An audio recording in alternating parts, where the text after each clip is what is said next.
Bienvenue sur Tatou Senti, le podcast sur l'art de sentir. Chaque semaine, Tatou Senti est le podcast qui explore la créativité et l'audace au cœur du monde des parfums et des saveurs pour vous aider à penser et sentir autrement. C'est une invitation à partir à la rencontre de multiples acteurs comme un parfumeur, un cueilleur d'essence, un chef d'entreprise, un chocolatier, autant de gens inspirants avec qui je partagerai leur expérience créative et audacieuse au cours d'une conversation complice. Je vous invite à sonder la créativité qui n'est autre, comme me le disait Einstein, l'intelligence qui s'amuse. C'est aussi inventer, expérimenter, prendre des risques, briser les règles, faire des erreurs et s'amuser tout en gardant son âme d'enfant. Tout un voyage au travers de l'art de sentir et de l'art de goûter. Bonjour à toutes et à tous et bienvenue sur Tatou Senti. Il y a 3 ans déjà, j'accueillais Valérie Passmagnan, la fondatrice du Petit Sniff, ce doudou olfactif qui se fourre partout, dans une poche, dans un sac et même dans un cartable. À force de sniffer des bonnes odeurs, il a trouvé de nouveaux chemins. Effectivement, pendant le confinement, il s'est creusé la tête. Le Petit Sniff s'est investi comme le nouveau compagnon des anosmiques momentanés. Enfin, la tribu s'est agrandie et nous allons rencontrer Léon. Bonjour Valérie. Bonjour Bettina. Alors, l'actualité donc du Petit Sniff, c'est un doudou parfumé qui s'appelle Léon le caméléon. Donc raconte-nous cette nouvelle aventure. Alors, Léon, c'est effectivement une nouvelle aventure pour tous les gens qui le découvrent, mais en même temps, pour nous, c'est quelque chose qui remonte à très longtemps, puisque dès le début du Petit Sniff, on avait fait des focus group et il y avait une envie d'avoir vraiment un doudou olfactif parce qu'on parlait de se faire du bien avec des odeurs, de rentrer dans sa bulle, un peu comme un doudou olfactif. Et les gens nous disaient, mais oui, c'est très bien, mais ça ressemble pas vraiment à un doudou, cet appareil. J'ai dit oui, mais il faut aussi s'adapter à plein d'usages, comme la parfumerie ou d'autres ateliers. Et on a longtemps réfléchi, on a dit, bon, faire un appareil qui est plus rond, plus ergonomique, plus sensoriel, ça c'est quelque chose qu'on se réserve pour le futur. Et puis, Oui. un jour, j'ai rencontré une personne dont la fille est rééduquée par Catherine Thibault, orthophoniste. Et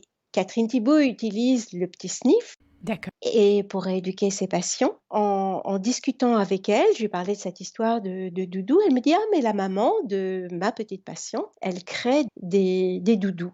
Donc, je vais voir sur son Instagram et là, coup de foudre. Et je me dis: «Mais Oui. c'est vraiment ça qu'il nous faut», puisque je m'étais dit: «Puisqu'on va pas faire un nouveau produit avec un nouvel outillage, ce serait bien de lui Non. trouver une sorte de petit, coussin qui l'enrobe, un petit manteau, Mhm. qui le rendent plus doux, voilà, un petit déguisement, un petit costume. Et puis je suis tombée vraiment amoureuse de tous ces doudous de Ève, c'est Végétal Doudou et elle les tricote, avec, vraiment, une expression tellement, particulière. Elle adore, les animaux et elle a créé ça parce que Oui.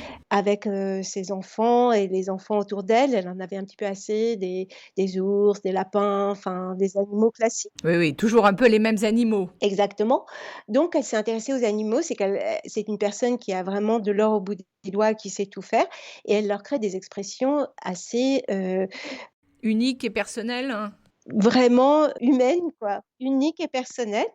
Et je suis allée la voir et puis, elle m'a dit: «Ah, j'adore ce challenge». Elle m'a dit: «Il faut que je choisisse un animal dans lequel le petit sniff puisse s'intégrer». Donc on a choisi un animal évidemment pas un ours, ni un loup, ni un koala, mais forcément, le caméléon, c'était idéal Mhm. parce qu'il est long Oui. et puis c'est surtout le concept, il change de couleur, le petit sniff change d'odeur, Oui. donc ça nous a beaucoup plu. Elle nous a fait un prototype, bariolé Mhm. comme, celui qu'on a sur notre photo que vous découvrirez bientôt.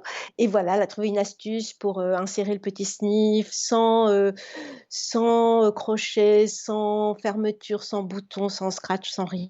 Et c'est comme ça Oui. que Léon est né. Donc, on l'a lancé, hier, D'accord. Donc le 21 juin. le le 21 juin, sans musique, mais avec Oui, avec des d'accord. odeurs.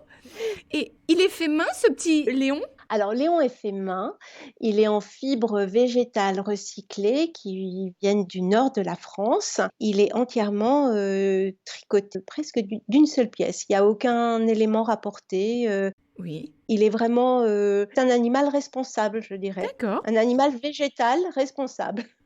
Parfait, bah, écoute, c'est génial. Et alors, on pourra changer de petit sniff ou changer la cartouche du petit sniff à chaque fois quand on en aura envie? Comment ça se passera? Absolument, on l'utilise en fait, c'est un manteau pour le petit sniff. On met le petit sniff, dedans, il y a rien de tellement technologique là-dedans. Oui. C'est pour permettre d'apporter une dimension sensorielle supplémentaire Mmh. avec le toucher, cette douceur parce que, Oui, évidemment, j'ai du mal à décrire ça, mais il est très doux au toucher. d'accord. C'est une fibre de coton Mmh. et il est vraiment agréable. C'est pas une laine qui gratte et on sort, le petit sniff. Après on change la cartouche comme on veut. On le sort aussi pour le recharger. On peut changer le petit sniff et voilà quoi. Donc D'accord. c'est pour, tout le monde, c'est pas que pour les petits d'ailleurs. Donc en fait, il va être disponible sur le site et en dehors du site, on pourra le trouver où? Alors pour l'instant, on ne sait pas trop encore. On démarre juste. On va voir un petit peu, Oui. l'enthousiasme qu'il suscite et puis on pourra peut-être le trouver, dans notre, point de vente, préféré qui est le Parfum en herbe à Oui. Saint-Germain-en-Laye où nous faisons aussi des ateliers et qui est une caverne d'Ali Baba des nouveautés et Autour du parfum. des produits originaux autour du parfum, oui. D'accord. Bah, écoute, c'est une excellente transition puisque effectivement, l'autre actualité du petit sniff, c'est que maintenant tu organises des ateliers dédiés à l'anosmie et à la rééducation olfactive avec justement Catherine Thibault. Est-ce que tu peux nous en dire quelques mots, à qui il s'adresse, s'il y a plusieurs types d'ateliers, voilà, qu'on sache ce qu'il en retourne. Alors effectivement, c'est une activité qui a démarré, bien sûr, suite, aux troubles de d'odorat constatés avec la covid.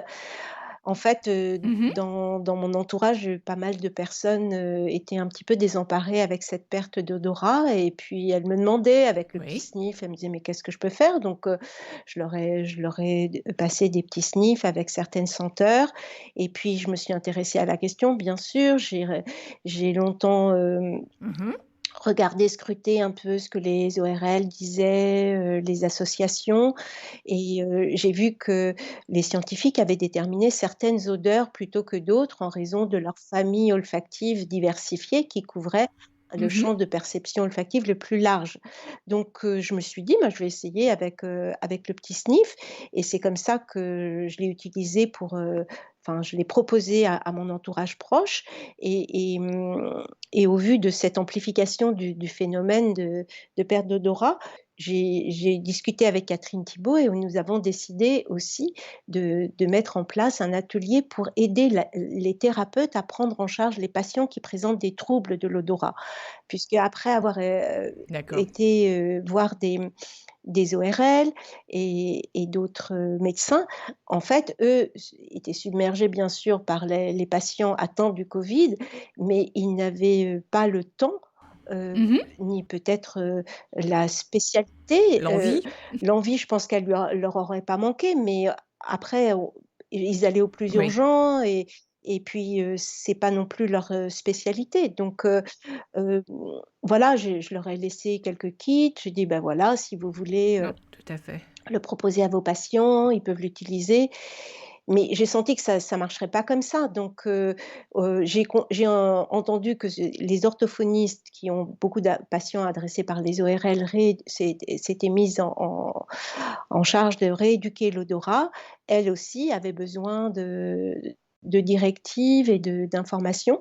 Donc on a mis en place ces ateliers qui comportent à la fois une partie théorique sur la physiologie Oui. de l'odorat et le fonctionnement et pourquoi on le perd et puis avec, Catherine Thibault qui est spécialiste de l'oralité, qui est pas très loin, du nez, avec la bouche pas très loin du nez et qui a des méthodes complètement, hem, hors cadre, qui fonctionnent très bien et qui ont donné des résultats, assez, exceptionnels, ce qui lui vaut sa notoriété dans le secteur.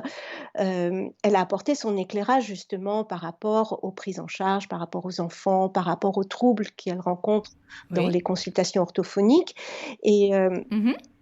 et l'autre partie de l'atelier se déroule sous forme d'exercices pratiques, c'est-à-dire des scénarios, 2 par 2 avec une mallette avec, plusieurs odeurs. Alors quand il s'agit d'une orientation plus sur l'anosmie, donc là on fait un petit test, pour voir, si l'autre personne détecte les odeurs. On a, fait aussi des images. C'est un atelier qui dure combien de temps? Alors, l'atelier sur l'anosmie, il dure, une demi-journée. C'est-à-dire qu'il y a à peu près 1 heure et demie d'apport Mmh. théorique avec des questions. Bien sûr, c'est un échange, hein, et puis après des sortes de jeux avec, l'olfaction et le goût aussi, et puis aussi la visualisation parce que, heu, quand on a perdu l'odorat, c'est important de visualiser d'abord ce qu'on va sentir pour permettre de l'ancrer un peu Oui, dans sa mémoire et de faciliter après l'apprentissage. tout à fait. Après, par la suite, quand on commence à restimuler son odorat, à avoir un peu de fonctionnement de nouveau, là, c'est bien effectivement d'essayer de deviner pour apprendre un petit peu, c'est comme un vocabulaire étranger au début, En fait, cet atelier s'adresse aux professionnels et aux gens qui, s'occupent de l'odorat en général. absolument. C'est les thérapeutes, ce sont les orthophonistes, ce sont les psychomotriciennes, ergothérapeutes, toute profession, en thérapie. Enfin, D'accord. On s'inscrit sur ton site lepetitsniff.com. alors pas encore, puisque je veux dire là, en fait, on a une adresse pour s'inscrire, qui est, je la connais pas par cœur, c'est horrible, mais Tu veux dire que c'est sur le site de Parfums en Herbe?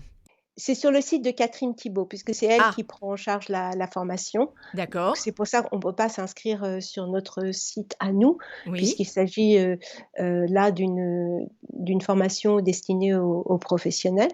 d'accord. C'est un produit qui est uniquement fait en France? Oui, absolument. Il est fait à Angers, dans la région d'Angers, au niveau de la production du boîtier et puis, le reste, la partie électronique, elle est du côté d'Étampes. Le coffret était dans le sud de la France. Les parfums sont made in France. Mmh. Voilà. Non, non, tout est fait en France. D'accord, parfait. Exactement, dis-nous quels sont les 3 engagements du petit sniff? Alors le 1er, c'est évidemment, comme j'ai raconté, dans son histoire, c'est contribuer à la démocratisation du sens, de l'odorat. Oui. C'est-à-dire le faciliter, sa pratique et son apprentissage et sa rééducation maintenant, mais vraiment dès le plus jeune âge parce que, Oui. j'en parlerai peut-être plus tard, j'ai fait des petites incursions dans des écoles maternelles et c'est vrai que, et puis les scientifiques en parlent aussi beaucoup, c'est que plus on éveille tôt un enfant avec, les odeurs, ça contribue à l'éveil, heu, Mmh. mieux c'est et je me suis dit que peut-être avec le petit sniff, je pouvais aider À ce développement. à ce développement, exactement. L'autre engagement, c'est le fait de ne pas vaporiser et que les cartouches soient Oui, réalisées sans alcool pour que, respecter aussi l'atmosphère, tout à fait. et la santé puisque peut-être à force d'inspirer, des produits alcoolisés, c'est peut-être, Tu penses qu'il y a de mieux? Ça irrite peut-être aussi les muqueuses? enfin, je pense aussi dans les magasins, aux Mmh. distributions de parfums, les grandes surfaces pour les gens qui sont confrontés, plus que la normale et puis aussi, la volonté de rester en made in France. D'accord. Alors, comme on l'a dit, le petit sniff, a 3 ans. Donc, est-ce que tu as une ou 2 anecdotes amusantes à nous partager autour de ce petit sniff? Alors oui, j'ai cherché un petit peu et en fait, c'est plutôt au début. lorsqu'on a imprimé notre premier flyer avant le lancement, du petit sniff, c'était justement pour notre campagne, Ulule de crowdfunding. Oui. Je suis allée imprimer ça, au coin de ma rue, un petit imprimeur, photocopieur et il voit le petit sniff, il voit un truc bizarre et il me dit: «Mais» comme c'est quelqu'un du quartier, il me dit: «Mais c'est quoi ce truc-là?» et heu et je lui ai raconté ce que c'était, les odeurs, enfin bon, moi, il fallait pas me faire, me prier trop longtemps pour que je parte sur ma passion, des odeurs et puis, il m Oui. et aussitôt, alors il m'a évoqué un truc, il m'a dit: «Ah!» il dit, «Moi, il y a un» j'ai dit: «Vous avez une odeur vous?» Il me dit: «Ouais, oui, moi, c'est le café». Je dis: «Ah bon, vous aimez le café?» Il me dit: «Ah non, non, pas du tout». Ah, je dis: «Ah bon? Bah alors, pourquoi c'est le café, votre odeur?» Il me dit: «Parce que quand j'étais petit, mon grand-père, travaillait pour les jardins de la ville de Paris Mmh. et et quand il passait sur les espaces de pelouse où les enfants avaient joué dans les jardins publics, il ramassait les billes que les enfants avaient perdues pour me les donner Ah et comme oui. les billes, c'est Hein, lourd, hein. il les mettait dans des grands sacs de toile qui avaient contenu du café. Et il a D'accord. dit: «À chaque fois que j'ouvrais ces sacs, il y avait je trouvais un trésor de billes et en même temps, j'avais une effluve de café qui me sautait au nez» et il a dit: «C'est Mmh. resté, l'odeur, Gravé dans ma mémoire. de mon enfance» et j'ai trouvé ça incroyable Beh oui, qu'il me raconte ça. Voilà, tout à c'est fait. Tu en as une autre ou c'est la seule?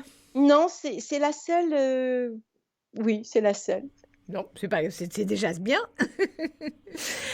Alors donc, en fait, ce petit sniff, aujourd'hui, c'est presque comme un training olfactif, voire, donc, il aide et il part est-ce que la Covid-19 a participé à cette nouvelle direction?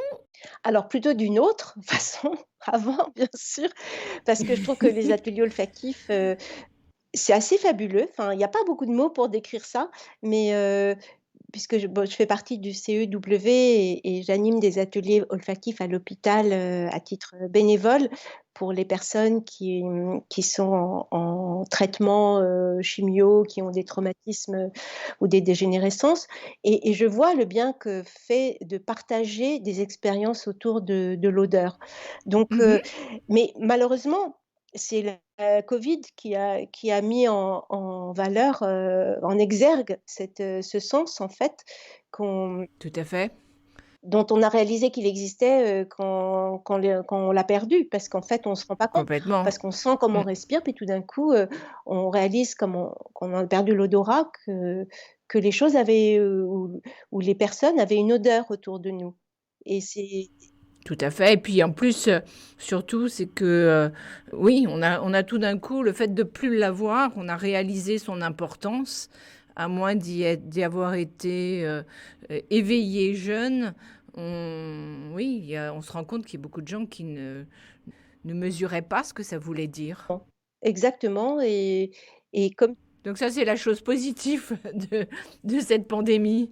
oui, oui, oui, c'est la chose positive et effectivement, comme tu dis, à l'exception des gens qui ont Mmh. été éveillés plus jeunes et c'est effectivement ça qui serait formidable de pouvoir faire et voilà, oui, Tout oui, à fait. espérons que ça Non, restera non, mais parce je pense. que, Alors, en quoi consiste le training kit? le training kit, en fait, il consiste en un petit diffuseur et 5 petites cartouches qui Oui. qui sont, des odeurs, en référence avec les protocoles, officiels qui ont été, mis en place. C'est-à-dire, Oui. citron, menthe poivrée, clou de girofle pour le côté épicé, eucalyptus et café qu'on a rajouté. Bon, déjà, c'était cette histoire qui me plaisait, mais c'est ce que disait l'association anosmie.org. Ils avaient ajouté le café, parce que c'est une Oui. odeur vraiment, familière, quotidienne pour la plupart des gens. Ah, complètement. Après, on a aussi des odeurs complémentaires comme l'orange, le thym, le cumin, le géranium pour le côté floral. En fait, voilà, d'un protocole à l'autre, les odeurs varient un petit peu, mais on retrouve toujours un peu des basiques, comme ça. Voilà. D'accord. Qui sont les gens qui ont, commencé à sélectionner ces odeurs?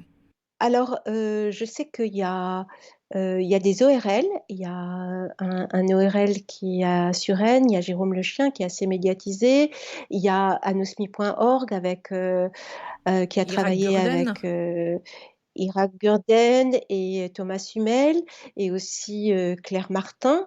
Il y a aussi par exemple, une neurobiologiste qui est Sophie Tempère, que j'ai rencontrée par l'intermédiaire de Gilles Sicard, qui est un olfactologue, qui, elle, a utilisé le petit sniff d'ailleurs pour rééduquer des étudiants en énologie de l'Université de Bordeaux. Donc, elle y a ajouté quelques autres odeurs Tout à fait. plus ciblées par rapport à ces étudiants qui ont déjà l'habitude de sentir, par exemple, comme l'anis ou d'autres ou d'autres senteurs un petit peu un peu plus spécifiques, on va dire. Et mais Mhm. oui, en gros, ce sont des scientifiques spécialistes de l'olfaction par rapport à la chimie des molécules pour pouvoir définir les molécules les, qui composeraient à elles toutes le champ, l'éventail le plus large Ouais, pour tout pouvoir à fait. permettre la perception. Donc, tu as dit tout à l'heure que tu travaillais avec Catherine Thibault, qui est orthophoniste. Comment est-ce que vous vous êtes rencontrés dans un premier temps? Alors, on s'est rencontrés par une connaissance commune privée que tu connais, qui Oui, est Cyril Perguet, oui, et dont elle rééduquait le fils. Et Cyril d'accord. Perguet était ma première boss dans Oui, mon premier job que tu as pu connaître aussi, parce qu'on s'est rencontrés vraiment la première fois dans cet ouais, univers-là. tout à Tu t'en fait. souviens? Absolument. Oui, oui, Voilà. moi je faisais un stage, Bon, c'était chez Émergence. oui, Ça ne nous rajeunit pas, mais exactement. bon. Et moi, c'était mon premier job de créative, Uhum. directrice artistique, voilà. Donc, on va pas remonter tout le temps parce que Non, non, ça prendrait trop de temps. mais de fil en aiguille, nos univers se sont rejoints un petit peu par le biais du hasard. Elle s'est installée à côté de chez moi et puis nos enfants se sont Oui, retrouvés dans la même école et puis on a fait des activités comme ça et puis, en discutant, Heu, comme elle a une approche très large et très créative dans ses prises en charge et elle est tout à fait curieuse de tout ce qui est un peu nouveau, elle a été oui. Alors, qu'est-ce que tu dirais, quelle est sa spécificité et qu'est-ce qu'elle apporte par rapport aux autres? dans son métier? Oui, Alors bon, je suis pas professionnelle, mais ce que je vois de l'extérieur, déjà c'est sa renommée. oui, Parce que bon, j'ai eu la chance de l'accompagner dans un voyage, un congrès, d'orthophonie et oui. j'ai vu les gens vraiment se précipiter sur elle pour le voilà, donc et j'avais jamais eu conscience puisque nous on avait une relation plutôt amicale et que ce n'est pas une personne qui met en avant ses qualités, professionnelles et heu et c'est là que j'ai constaté qu'elle était, très reconnue, dans son métier et je lui ai demandé pourquoi et elle me dit: «Parce que, je n'ai jamais rien écouté, j'en ai fait qu'à ma tête». Donc je dirais que c'est une personne très sensible, Oui. très intuitive. Elle dit, là je ne trahis pas, elle dit: «J'ai l'impression d'avoir à petite dose un peu tous les symptômes de mes patients». Donc je me sens très proche de C'est amusant. donc elle est vraiment atypique et quand je lui ai parlé du petit sniff, elle a été assez séduite par le côté, facile, immédiat, simple, et un peu ludique. J'aime pas trop ce mot, mais c'est voilà, Oui, que ça se prend pas au sérieux et elle, non, tout ça à fait. rentre, c'est une des constantes dans sa des composantes de ses prises en charge, c'est qu'il il faut pas que ça devienne une souffrance ni un Non. discipline quoi. L'orthophonie, il y a déjà le mot ortho dedans, c'est elle qui me le dit, donc il faut que le reste soit un plaisir et c'est dans le plaisir et non dans le devoir ou la culpabilité, et elle arrive, elle a des méthodes, Mmh. incroyables. Moi, j'ai assisté à une ou 2 de ses séances avec le petit sniff, mais il y a pas qu'avec le petit sniff, elle elle s'amuse et c'est dans le plaisir. Elle a vraiment une façon très personnelle, de travailler et elle a de très, très bons résultats. Bah, c'est vrai, c'est elle qui a raison, parce que dans le jeu, on fait passer énormément de choses et je pense que les gens intègrent plus et puis voient non plus la même vision et ça devient autre chose. Donc c'est très important le jeu, la notion du jeu. Oui et puis, elle le fait avec, en gardant tout le sérieux Oui. d'une thérapeute Mhm.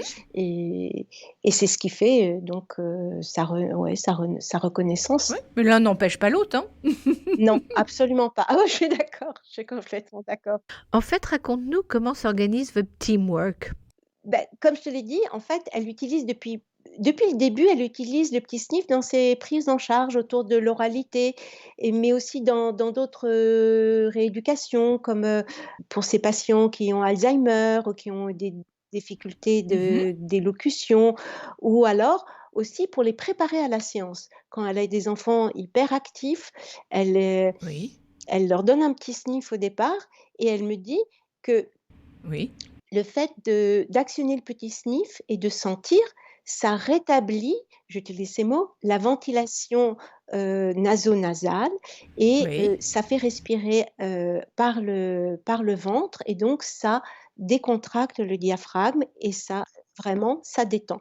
Donc là, c'est même plus l'odeur, c'est le fait de sentir, mais comme c'est quelque chose d'agréable puisqu'il y a des odeurs qui plaisent bien aux enfants, dans les choix du petit sniff, hem du coup, ça fait une sorte de sas, de décompression pour permettre, une bonne séance et heu Mhm. après on fonctionne aussi sur la formation des thérapeutes et en lien avec l'anosmie, mais aussi pour, créer aussi une réflexion autour de l'éducation olfactive en orthophonie. Là, on en est Oui, vraiment au début, mais on se rend compte qu'il y a beaucoup de choses à faire, de mettre en place peut-être, oui. une sorte d'accompagnement aussi pour des personnes du grand public qui sont un peu perdues parce qu'on a des protocoles, il y a des applications, tout ça c'est vraiment super.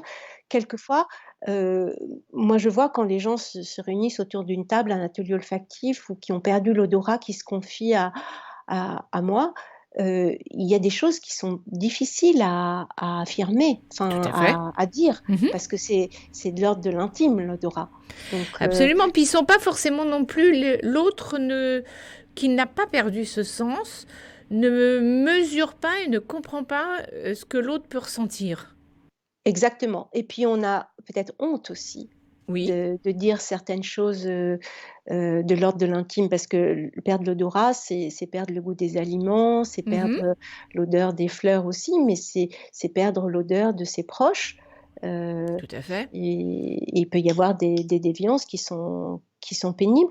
Le fait qu'on soit là pour écouter, pour aider, pour, proposer des solutions, heu, faire travailler avec, un entraînement, Mhm. heu, du coup, ça nous positionne pas du tout en jugement. Donc, Non.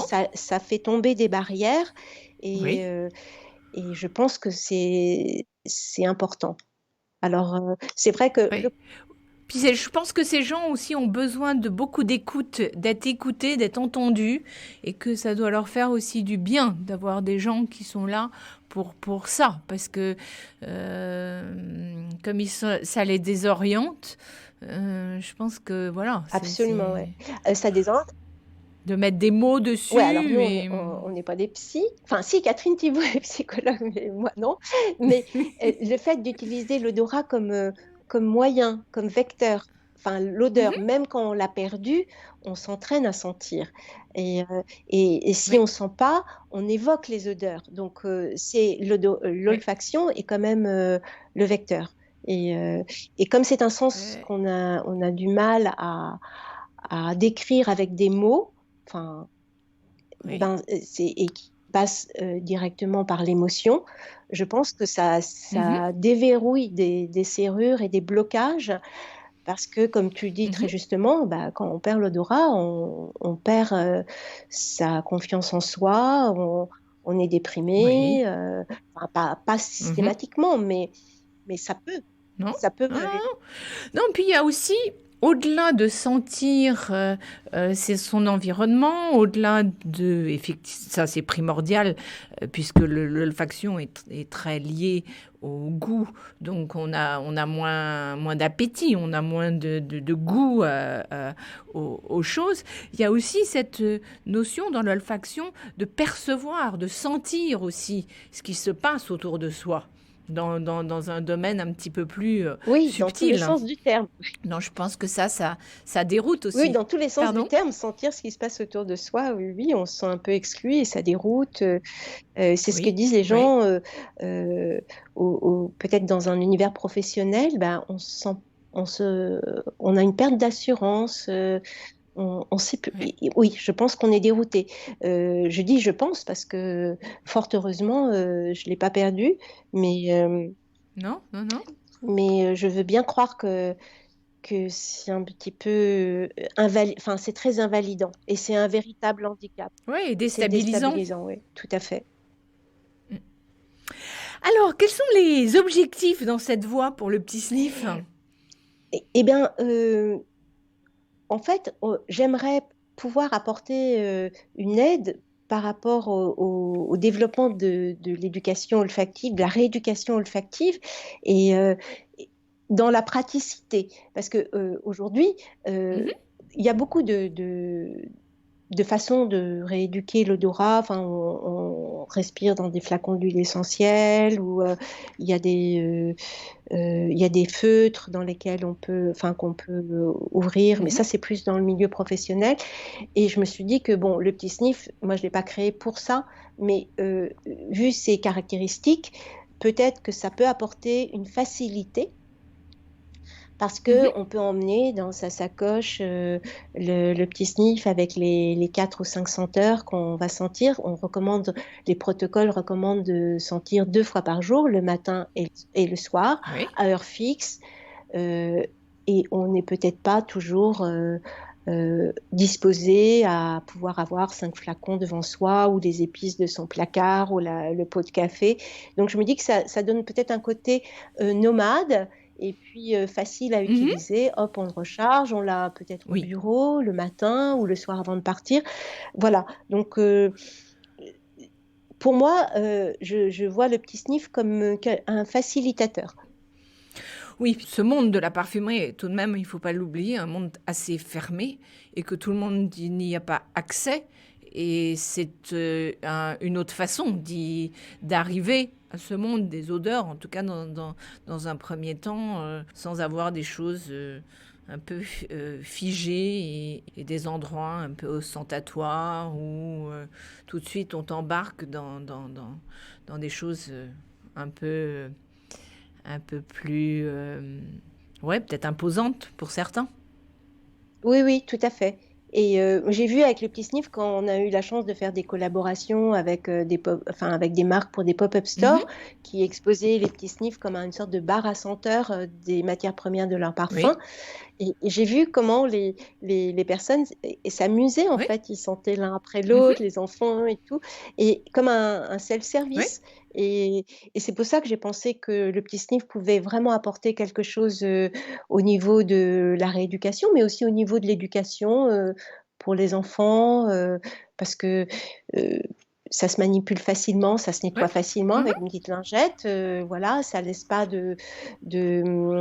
d'effluves dans la pièce mhm. une fois qu'on l'a utilisé, ça sature pas l'odorat Non, et, il n'y a que des et voilà. avantages. Donc tout le monde doit l'avoir. Mais évidemment, Si vous avez aimé cette première partie avec Valérie Passmagnan et son petit sniff, je vous donne rendez-vous la semaine prochaine et en attendant, sentez-vous bien.